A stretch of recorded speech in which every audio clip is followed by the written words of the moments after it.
Hey, we're the Doom Buddies. My name's Erin. And I'm Kate, And we're not your average Disney adults. bringing you the hottest takes on all things theme parks. Yeah.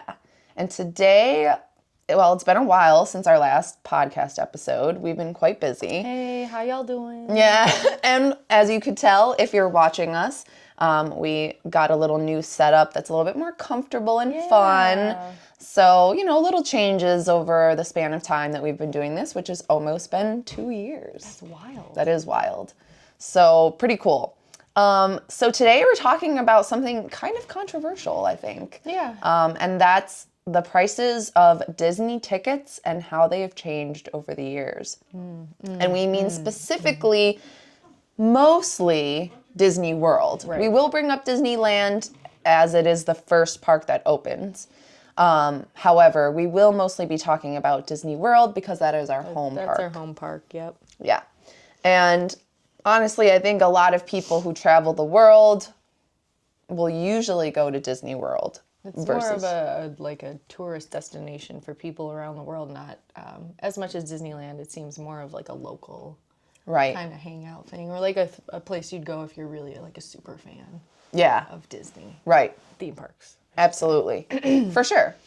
So we're kind of going to go over like facts, but also our take on how things have changed over time and how the average family back in the 50s had it differently than what we're paying now.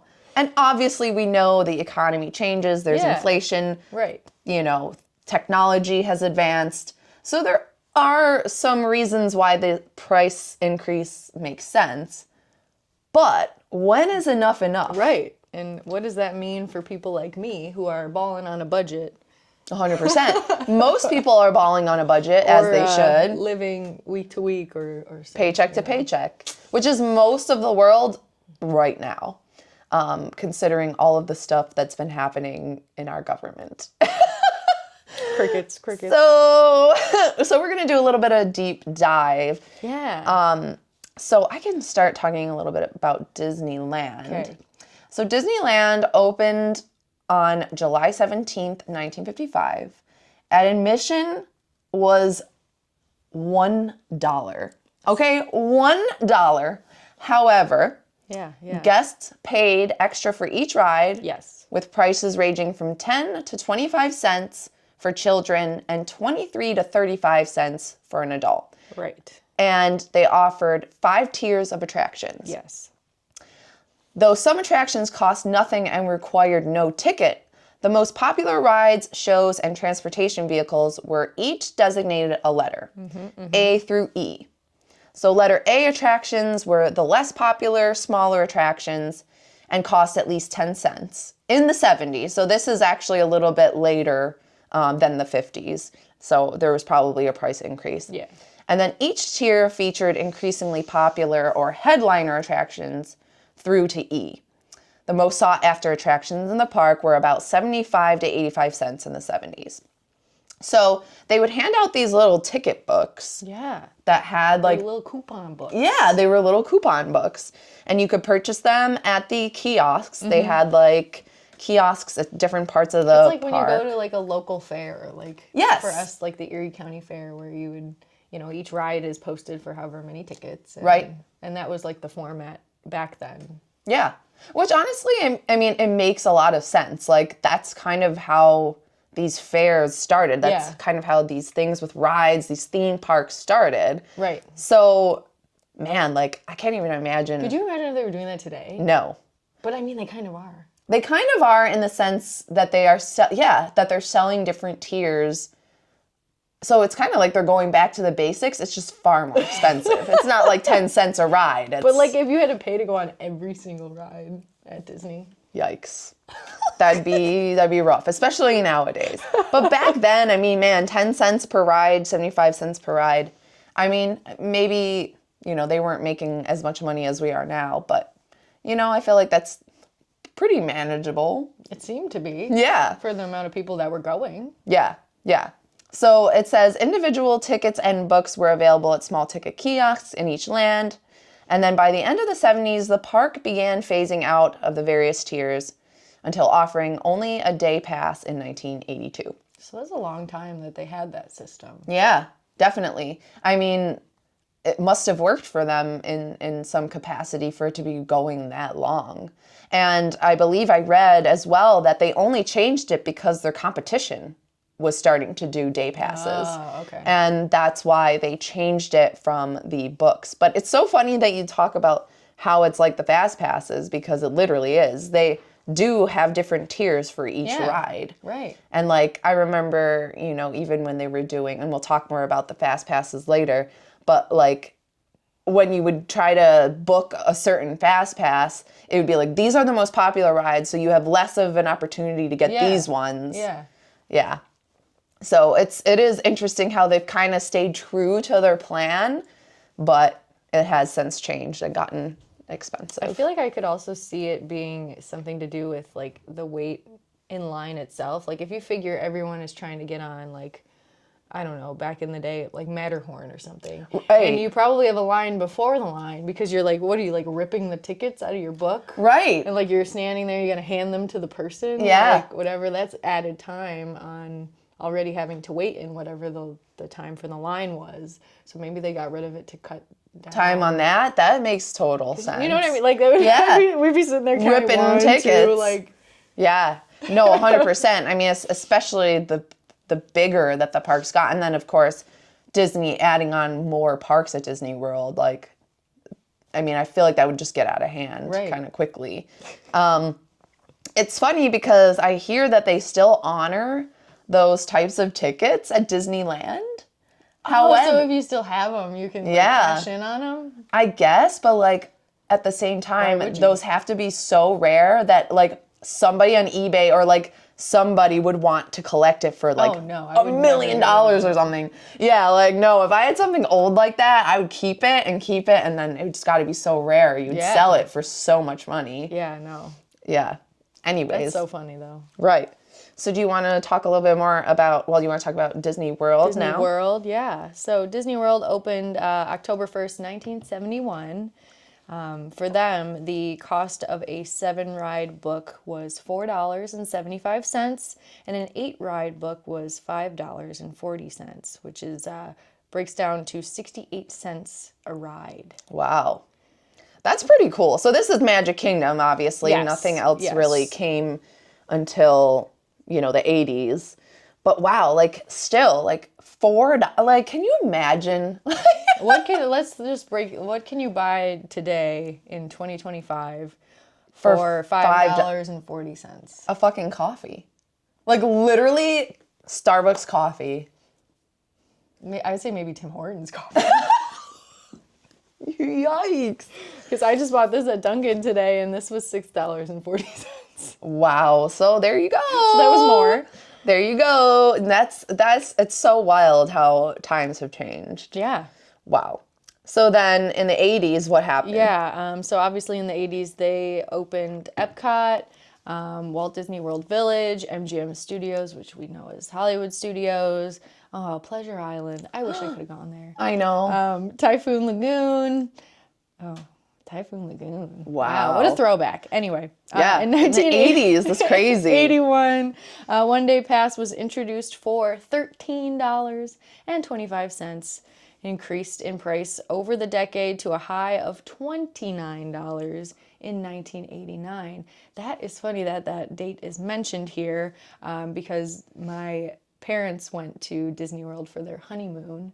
And that was the year that they went, and they have their tickets. Like, they have a little scrapbook that they made. Oh, my God. And I'm pretty sure I remember seeing the price, like, $20-something. Oh, my gosh. And that's the year I was born, 1989. So, wow. So the price of one-day ticket almost doubled in less than 10 years. That's wow. a lot. That is a lot. That is a lot. And, again, I know that there's a lot of stuff that happens in, you know, the economy, recessions. And Yeah, I'm no economy specialist. Right. I'm not. Right. I'm not good with money. Here I am with my $7 coffee.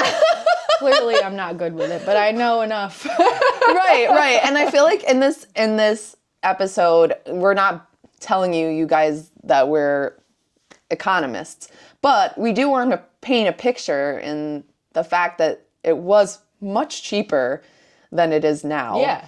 And people, I was reading some articles as I was planning for this, and it's saying that like even with inflation and even like comparing it to how gas prices were going throughout the economies, Right. this was still reflecting to be much higher Yes. than what it should have been.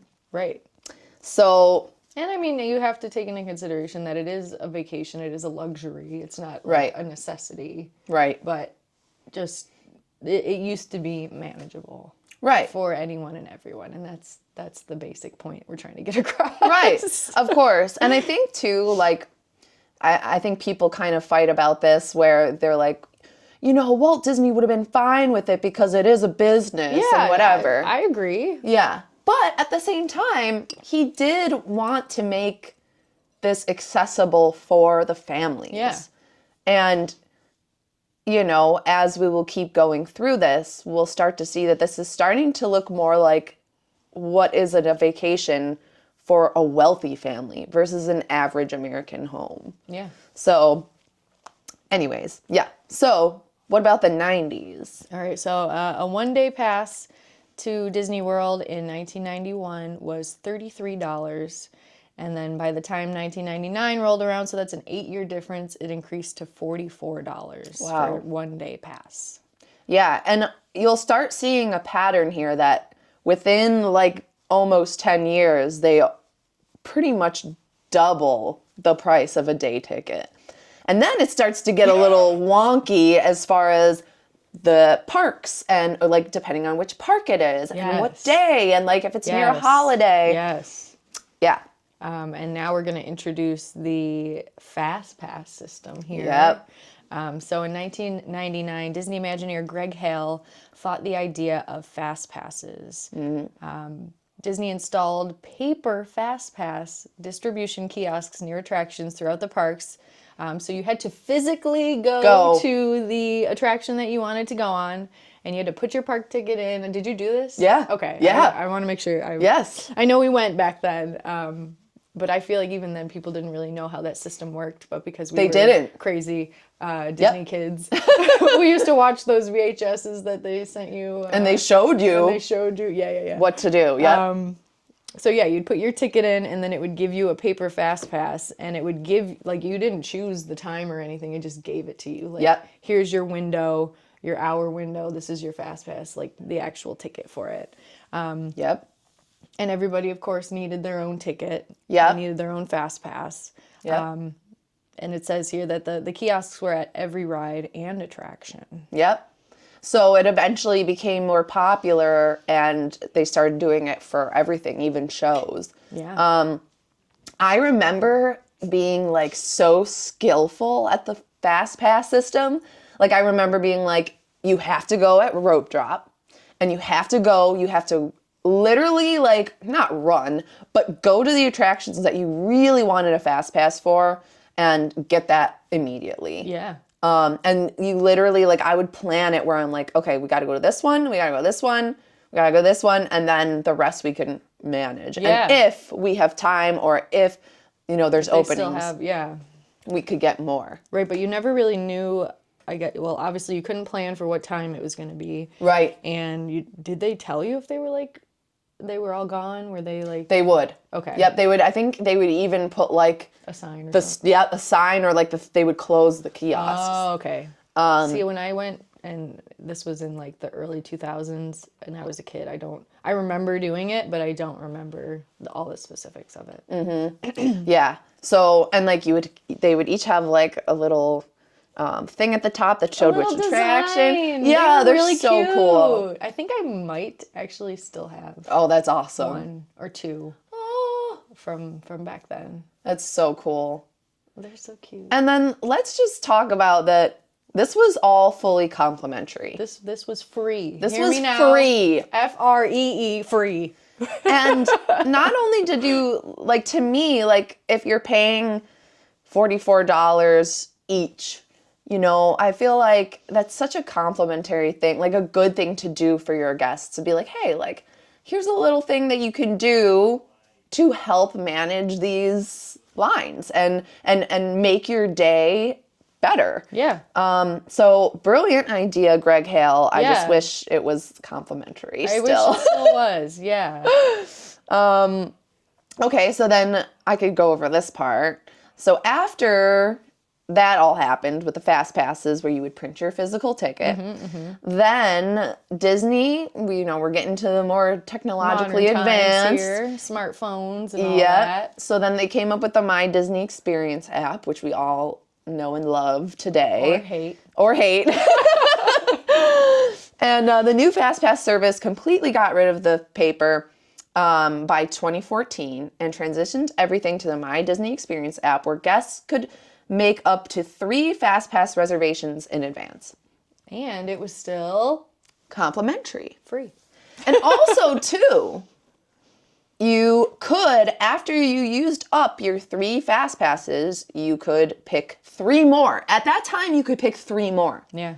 until it changed for Genie Plus, because then it was only 1, That's which is absolutely ridiculous to me. So, again, I'm not sure why this changed. I'm not sure if they just saw it as a way of losing money. Yeah, I'll just say it right now. It's a money thing. Yeah. They were like, this is great and people want to use it. Let's charge for it because we can. Right.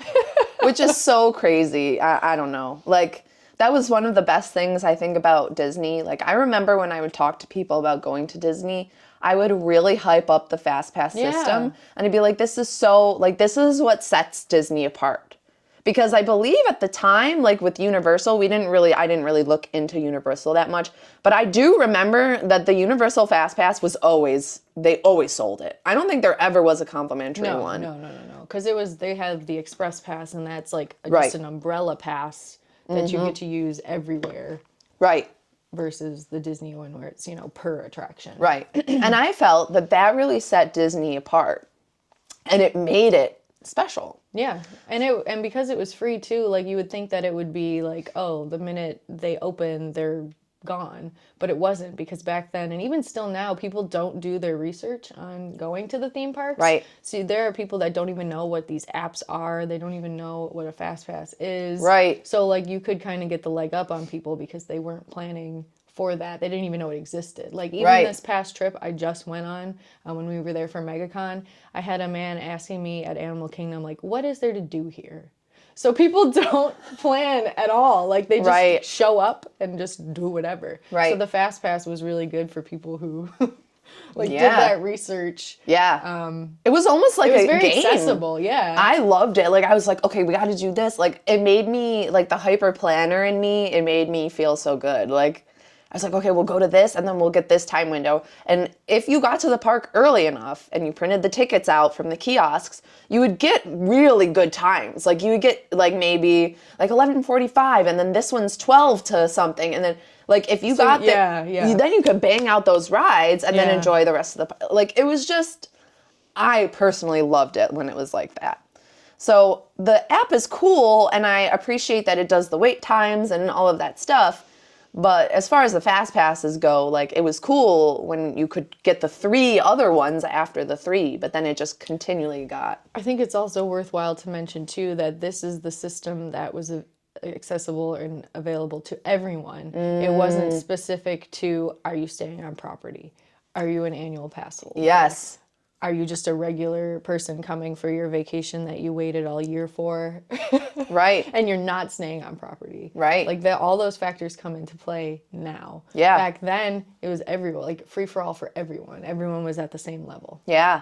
And then in 2001, a one-day pass was $48, and by 2009, the same pass was $79. So again, like, That's close crazy. to doubling. And But then still, I guess, I would say manageable. yeah, still manageable. Like, I'd pay $79. Like that actually, like, seems pretty good.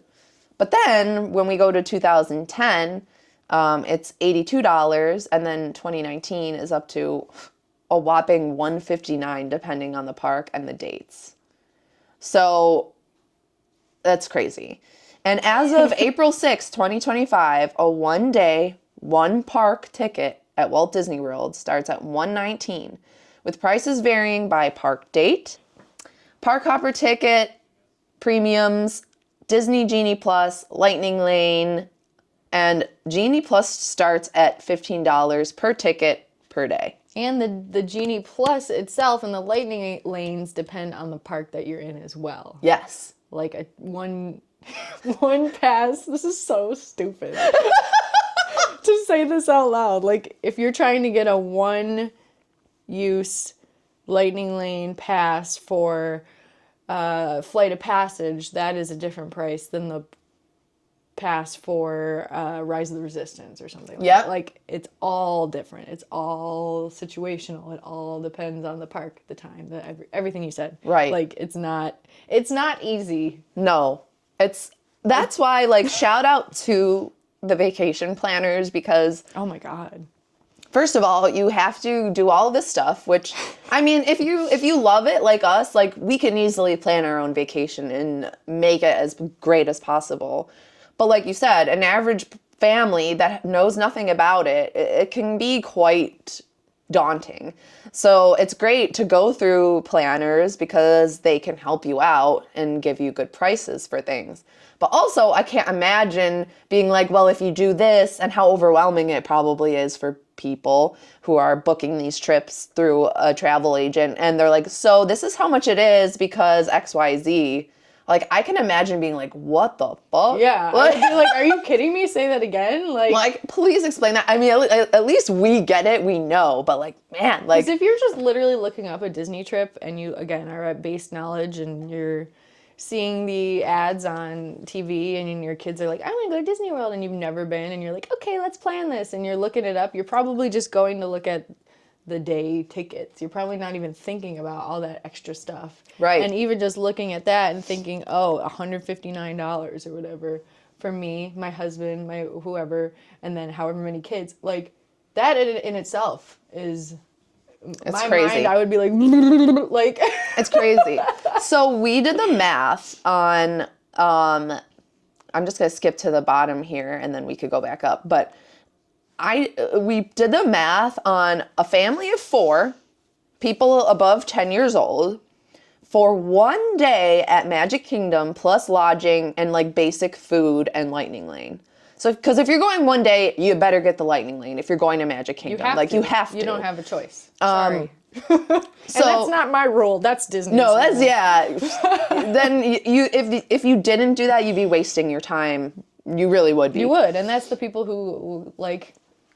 So we work in healthcare and we love Disney, and people will talk to us about it and they're like, we had a horrible time. Right. And I'm like, what do you mean you had a horrible time? Well, the lines for everything. I'm like, did you plant whatever? Yeah. No, I didn't. Oh, Okay, yeah. Okay, all right. Exactly. I got you. Yeah.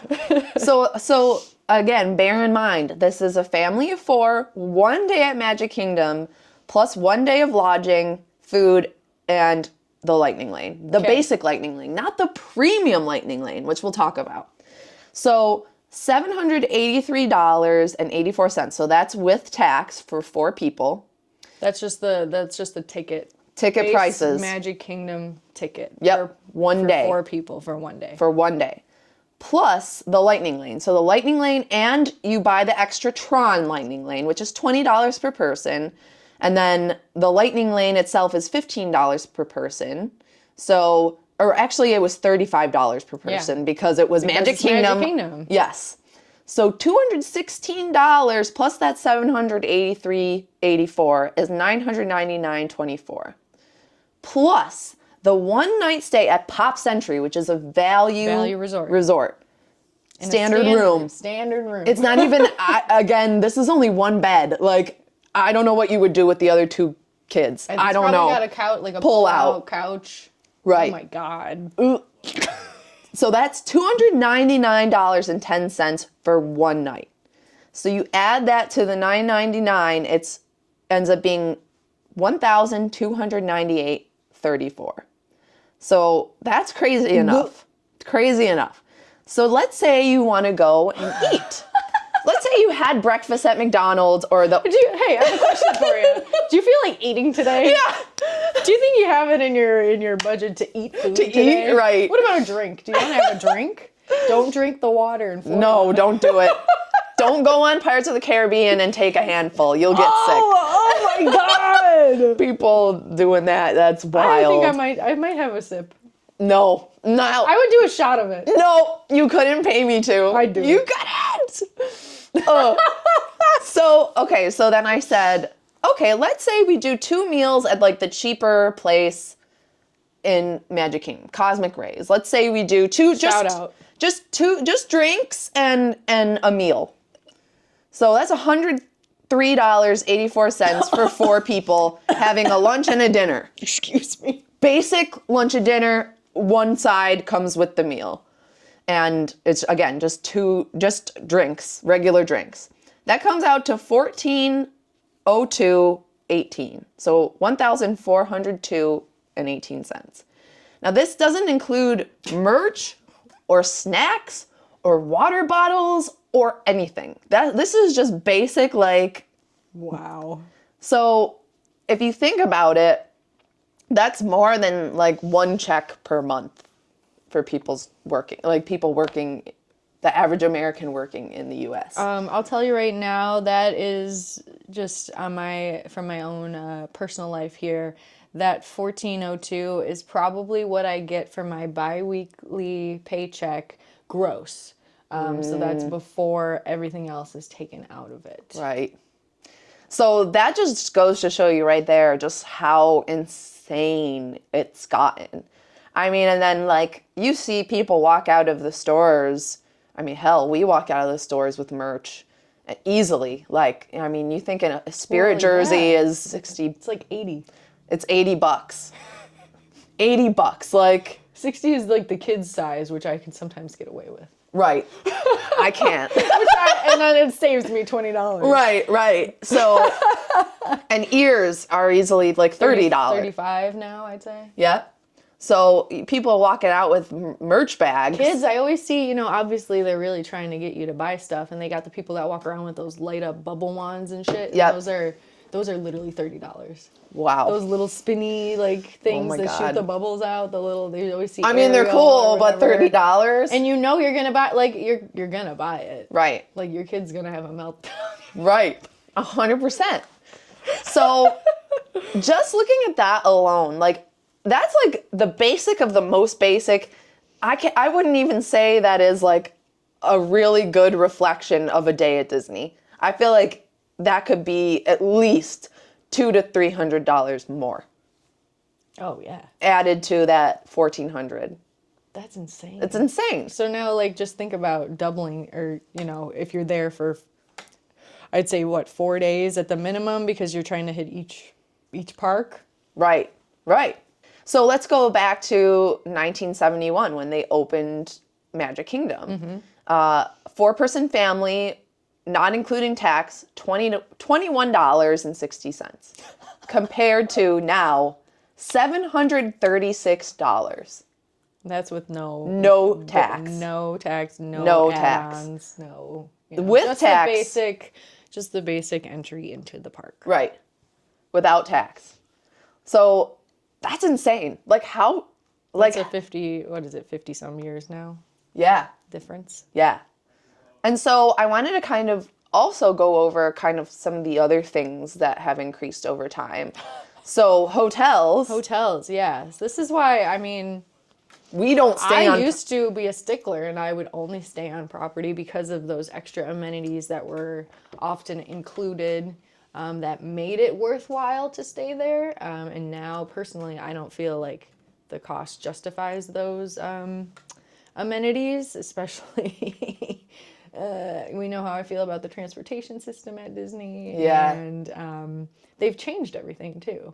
I was going to say, like, what were the amenities that you had when you stayed previously, pre-COVID? I guess? Yeah. I used to go every year when I was like in college, or like right around that age. So like 2010s-ish, 2015, in that area. And it was like my goal to stay at each hotel. And we had gone through each of the value resorts. We had gone through, I think I went to all of the moderates as well. Wow. And I never... You did all of them? Almost all of them. Wow. because it was affordable Right. at the time, and there were those things that were included in it. Yeah. Never did deluxe because that was never that was never achievable for me. I mean, for me either, like, So the reason why we wanted to stay there was, again, because you had the free transportation. You had the Disney Magical Express that picked you up from the airport. right. Got your luggage for you, so you didn't have to do that, which was really nice. Brought you right to your hotel, gave you your luggage. Which, real quick pause. I heard they're now bringing that back. Oh, really? I hear they're now bringing that back. I mean, that's the least they could do. Yeah, 100%. No, seriously, like that being gone is ridiculous. It's horrible. So glad they're doing that. Okay, continue. And then they would also, this is something that they, again, have recently brought back, but they did the Disney dining plan. Oh yeah.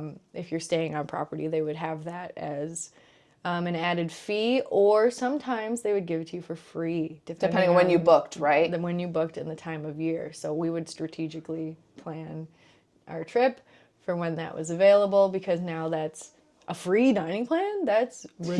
ridiculous. No, that's huge. Considering how expensive the food is and how expensive it was even back then in the mid 2010s or whatever. Can you explain that a little bit to me? Like, The dining plan? yeah. The dining plan? Yeah, like how did that work? Like, was it an allotted amount? So it depends. Of course, this is complicated. It has to be. It has to be. It's Disney.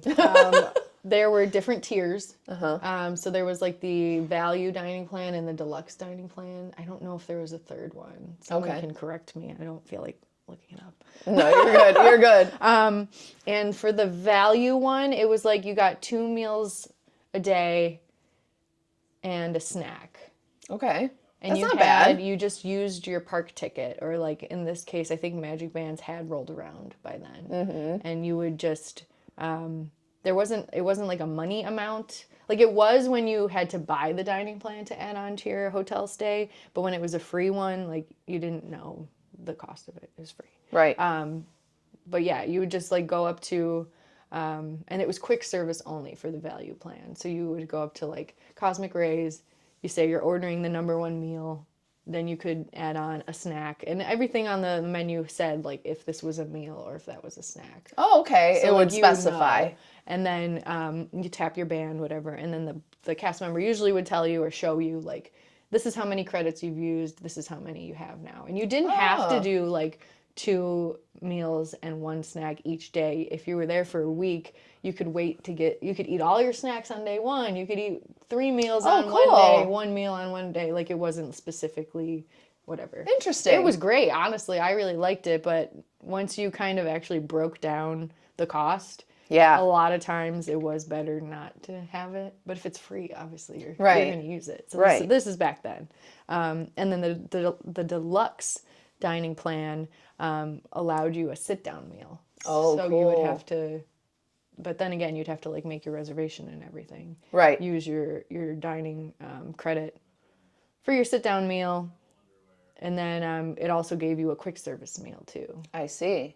So would you have to reserve a meal and say it was a Disney dining plan versus... You would just reserve it as just a basic guest or whatever. Okay. And then I'm pretty sure if you've ever sat at They ask they you. ask you, are you planning to use your dining plan today? Yeah. But they got rid of the dining plan like COVID times, and it didn't come back until like very recently. Okay. Well, that's good at least too. They had that, and then Magical Express dining plan. They still have the transportation, the bus system. Certain resorts now have the Skyliner. Certain resorts have the monorail or boats. That was Cool. just like an added bonus of Bonus. staying there. They also offered the extra magic hours. I don't Early know what park they call admission. that now. Is it early park admission? I think so, but then I think you're right though. They're still after hours because people can stay Yeah. later too. They would open the park, but back then they would open it even longer. Like the extra magic hours in the morning would be like 2 hours of Wow. time before the park guests came in, or like 2 or 3 hours after hours, and that would it would change each day, which is Yeah. still true today. But I think some of the parks now they only offer a half hour. You're only allowed to get in for a half hour before That's they open crazy. it for the rest of the guests. That's crazy. What are you gonna do in a half hour? Nothing. Literally wait in line, like rope drop something and wait in line for it. Yikes. Forget that. So that was why we did back then stay there. And again, it was manageable. I remember staying at a value resort for close to, I want to say like 80, less than $100 a night. Wow. Staying at something like All-Star. A value or like the basic All-Star Sports or music or something.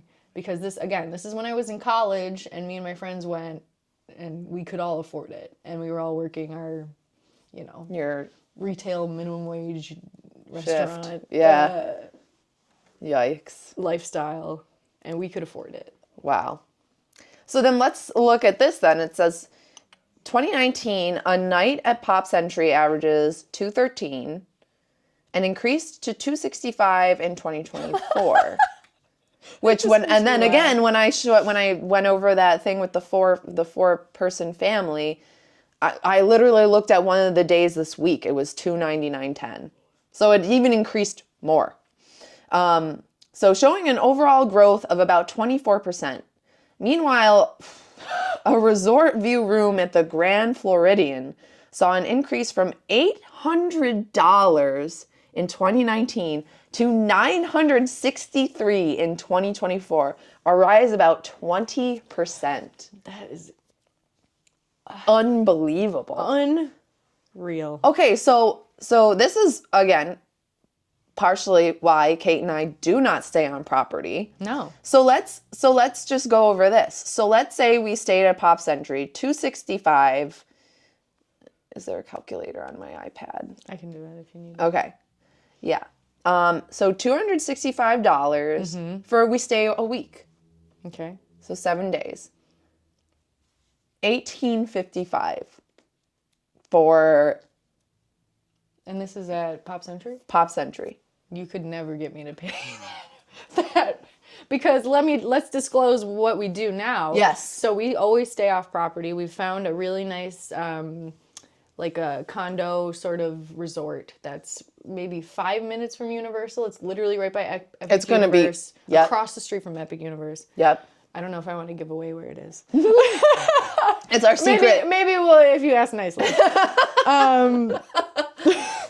And maybe about a 15-ish minute drive to Disney. That's right. Fine. Yeah. And our most recent one that we just booked for our upcoming trip, it was what, $107 a night? $100 a night? I think it was less. It was like $100 a night. $100 a night, and it is not a basic hotel room. It's a full condo. It has 2 bedrooms, 2 bathrooms. It has 3 bedrooms. Oh, 3 bedrooms, 2 bathrooms. A full living room, full kitchen. Balcony. Access to the pool. Bar, all the amenities of like a resort. And we're paying $100 a night, and that's split between 4 people. So we're paying $20-something a night. Like, I'm sorry, I can't think of any other way to stay. Like, I can't think of any reason that you could get me to stay at a Disney resort. Right, exactly, because that is ridiculous.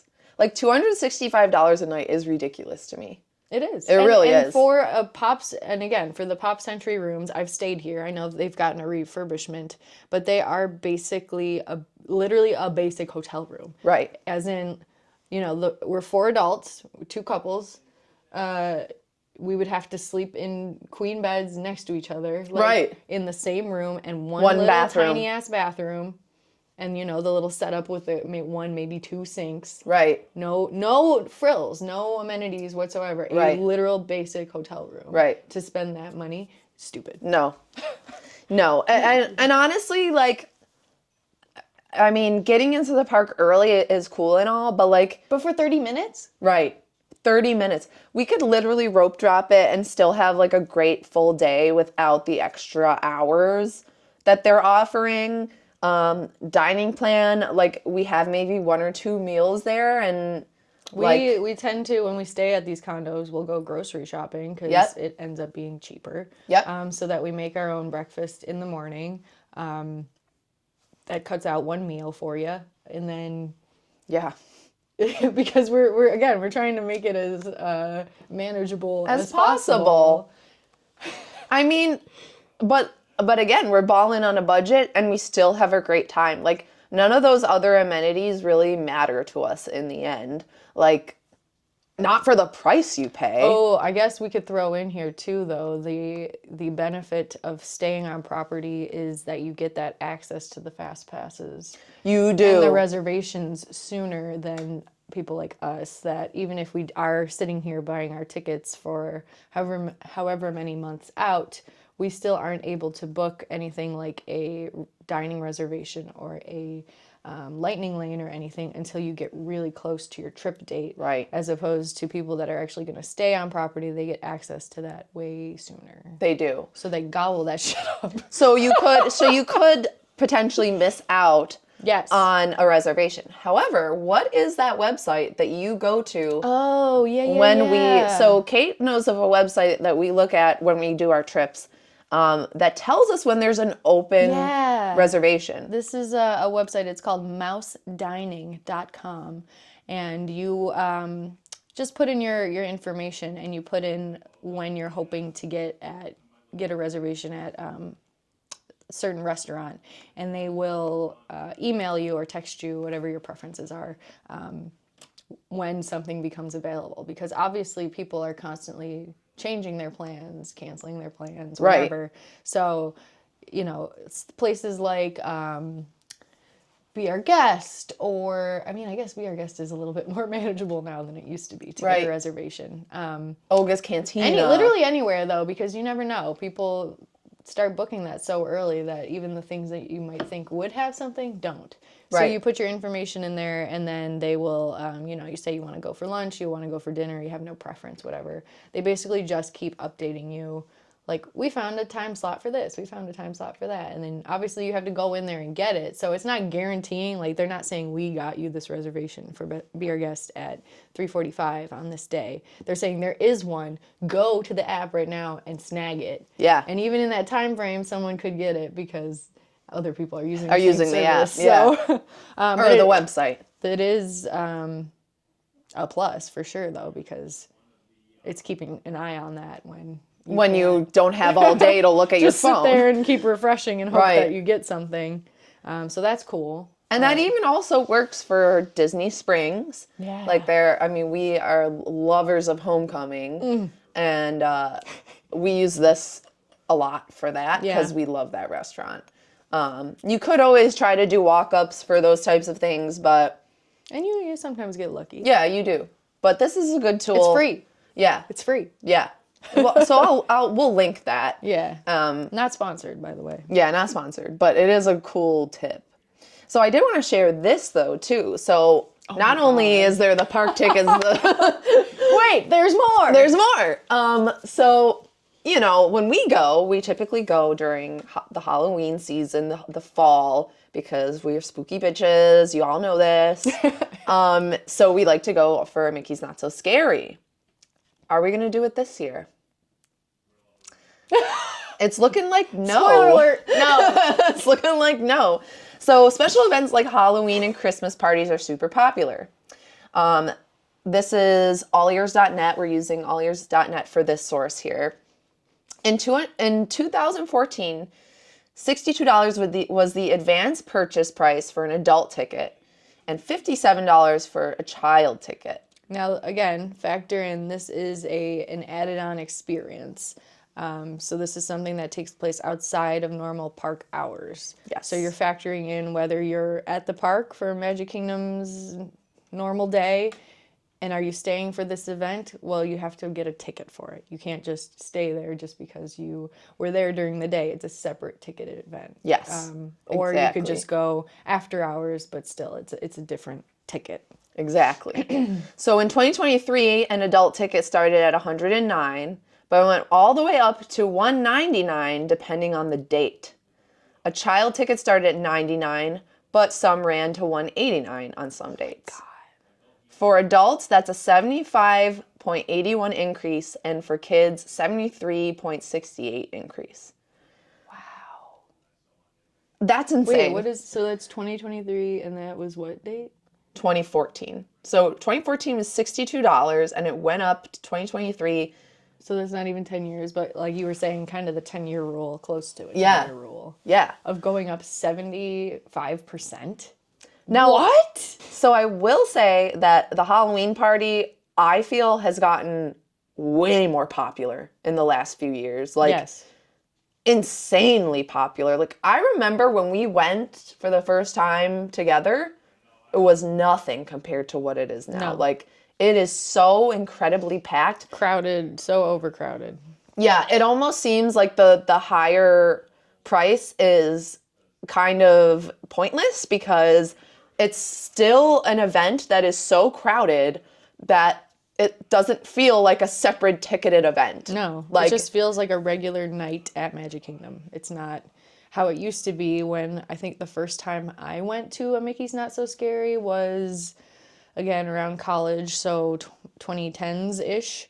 And I remember it being not empty, obviously. Right. But where you were walking around certain areas of the park and it felt empty. Like it felt like there weren't people there. You weren't waiting in line for really anything. Right. And it felt like it was worth what I paid for it, and what I paid for it was way cheaper Yeah. than what I'm paying for it now. It felt like a worthwhile experience overall. I think when you and I went together, I don't know why this is sticking in my mind, but it was, I think, like $79 or something.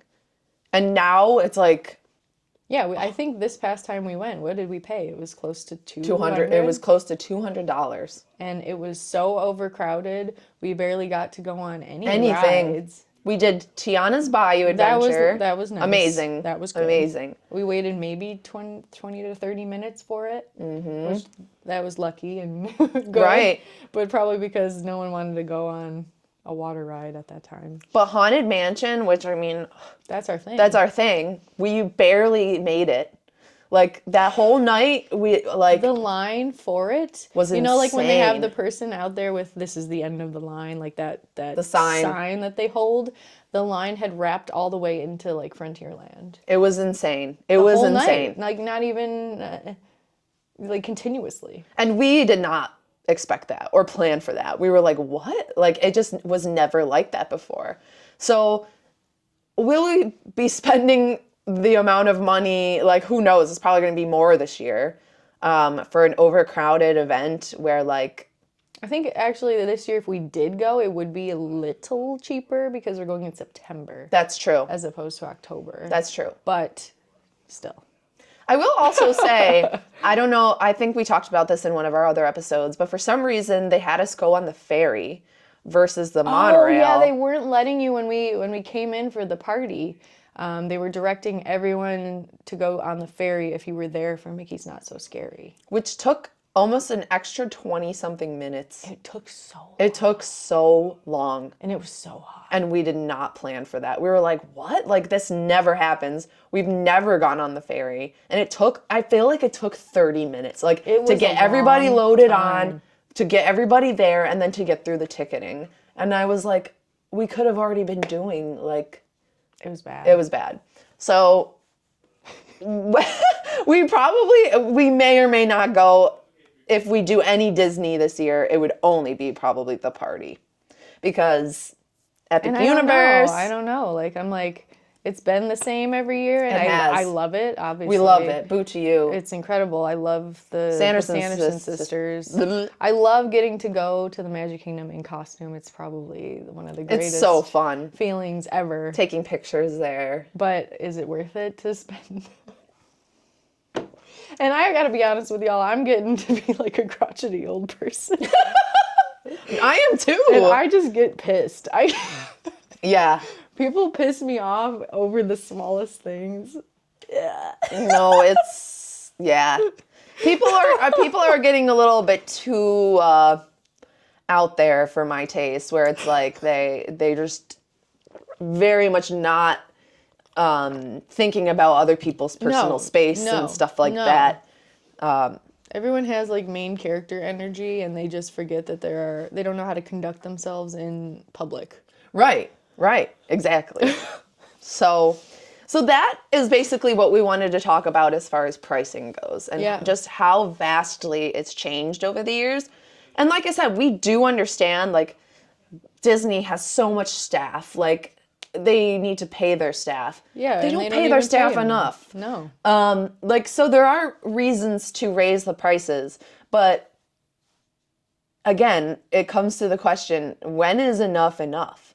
Like, how are you going to price out the average American? Like, that's your target audience, is the average American family. But now it seems like their target audience is the wealthy Oh, yeah. American family. And Or just the wealthy family in general. In 'Cause general. I feel like just personally from seeing the crowds in Disney World the past few years we've gone, it seems like there is an increase of the people who travel. okay. So last thing I want to say, because this is kind of a newer thing, and you probably have already heard of it. So now the My Disney Experience app not only has the Lightning Lane Multipass or the Single Pass, but now they have the Premier Pass. Again, we're talking about targeting the So wealthy American stupid. family. This is dumb to me. Like, it's very frustrating. So let's say I'm just going to click on my birthday, April 25th. The Premier Pass for Magic Kingdom. So this What? means you can go on any ride and you could just basically walk on. Oh, so this is their version of the Express, basically. Yes. $419 per guest. Wait, hold on, pause. This is added on to the ticket experience? Yes. Or like a 1-day Magic Kingdom ticket is So- whatever, and then you add it on. So get one-time entry into each available Lightning Lane experience in a park for 1 day, including the most in-demand attractions. Okay. Ride the attractions you want when you want. You don't need to choose specific nice. arrival times. Enjoy photo perks, including digital downloads of select Nice, that's nice. Yeah. So it is a nice thing. Because Photo Pass itself is usually like $200. Right? Yeah. Yeah. So guests can start purchasing Lightning Lane Premier Passes here in the app for days they have valid theme park admission. So it's separate. Yep. Okay. So it's separate. I feel like I didn't even know about this. Yeah, so no, but this is for the real ballers, I guess. So again, if I'm clicking on my birthday, It's a Friday. which is a Friday, Magic Kingdom is $419 per guest. Epcot, $229 per guest. Hollywood Studios, $339 per Jesus. guest. And Animal Kingdom, $179 per guest. Huh? Huh? Dude, again, how rich do you need to be? Like, So add, what is 419 plus... times 4. 419 times 4 people. I'm just saying the average.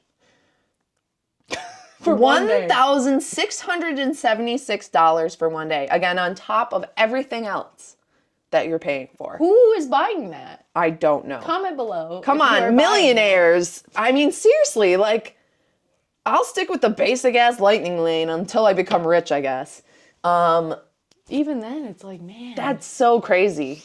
I mean, getting on the ride and having no time slots is really cool. That's great. Don't get me wrong, but $419 per person. Huh? $419, I would say, could be cool as a bulk, like as a family. You purchase Oh, it. yeah. But per person, holy shit, that's insane.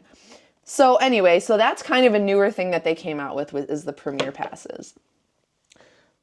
So needless to say, it's not easy to be a Disney adult nowadays. No, it's not. And like, it really does, it pushes people like us out of going to the parks because for you to have an enjoyable time, you have to add those things on. You do. Unless you're okay with people like me personally spending the base rate to get into Magic Kingdom. I just did this past time. I actually had a park hopper ticket, a 1-day park hopper ticket. I went to Which is another added or no, a expense. 2-day park hopper. I don't know what we got. But Right. it was park hopper. Yeah. We had a specialty rate because the convention we went to gave us a specialty rate. Mm-hmm. Fine. But a lot of extra information just to say I did end up going to Animal Kingdom for half of my day, and then I spent just a couple, maybe not even an hour or two at Magic Kingdom that evening, because I'm looking at the wait times. There's literally nothing for me to go on. Like, I'm not gonna wait in line for 30 plus minutes for these things that I've been on 1,000 times. And the only way for me to get on a ride is that I have to pay for it. Like, I'm not doing that. Right. Personally. Right. Right. So if you want to just go and vibe and hang out and spend your $100 and whatever and not go on a ride and that doesn't bother you, cool. But if you want to go on these rides, it's like you have to buy the Lightning Lane. Yeah, and especially if you're experiencing this for the first time, or like you don't do it that often, yeah, you're going to want to do as many attractions as possible. Like, there's no way you can't. Right. Unless you literally do want to spend your whole day waiting in lines. Right. So I guess we'll conclude with our kind of final thoughts on, like, at this point, with the attractions that they're taking away, is it worth it for us to continue going at least this year, or... Yeah, I mean, I guess obviously until things are new. Things change as they always do. But this upcoming trip that we have for September does not include any Disney plans. I'll tell you that right now. Sorry, y'all. Yeah, it's going to be Epic Universe and HHN for us. But I think for us, it's just been a bit of a struggle, like an emotional struggle, I feel like, because we love Disney, obviously. I feel like we don't want to come across in this video that we hate Disney or we're Disney haters. Clearly, we're not. However, we're going to be honest with people who follow us, with people who view our content. We're going to be honest. Like, we're not going to be the type of influencers that will just be happy about everything that Disney does. No. We can't. We physically cannot lie. We cannot lie about this. You know, and it does suck and it does hurt, like, because again, this has always been our thing and it's our place and has those special nostalgic values to it, and it does hurt to be like, I can't go here. Like, right. I just can't go here. Yeah. I mean, we're talking expense, we're talking about, you know, stupid fucking politics. We're talking losing super important attractions like Muppet Vision, and losing the integrity of the actual theme parks themselves. Yes. The value, the what do I want to say? The like the original authenticity. Yeah, the authenticity, the theming, like the creativity, all of that is kind of like going out the window. And I actually just watched another video kind of about what we're talking about. And the person was saying that everything in the Disney parks right now seems to be geared towards just being an advertisement. Yeah. Like, they'll get rid of something that was creative and original concept and had nothing to do with like a property of any sort, and they scrap it to put something of a property so that they can advertise that movie and that merch. Right. And I agree with that 100%. Oh, it is. It's 100%. I mean, we're looking at the changes they're making to Animal Kingdom, and a lot of the original ideas are being scrapped. Like, the whole dinosaur area is scrapped. Yeah. It already strayed so much away from what the original concept was as time went on. But even on, like, my last trip I just went on and got to go there, it still felt good and genuine and what it was supposed to feel like. But then once they make all those changes and get rid of all of that, it like pains me to be like, I don't want to go there anymore, because that's not what it's supposed to be. And I think also too, you know, we keep thinking about like, you know, did it have to be this way? Like, especially even with Muppet Vision 3D, like, did it have to be this way? No. Like, instead of putting money into this brand new roller coaster, which you could do somewhere else in the park, you know, why not use that money to reimagine, or like not even reimagine, but like add to the land itself? Like, they took so much away. Like, when we did our Muppet video and I was looking through old photos of like what it looked like in the 90s. Oh my God.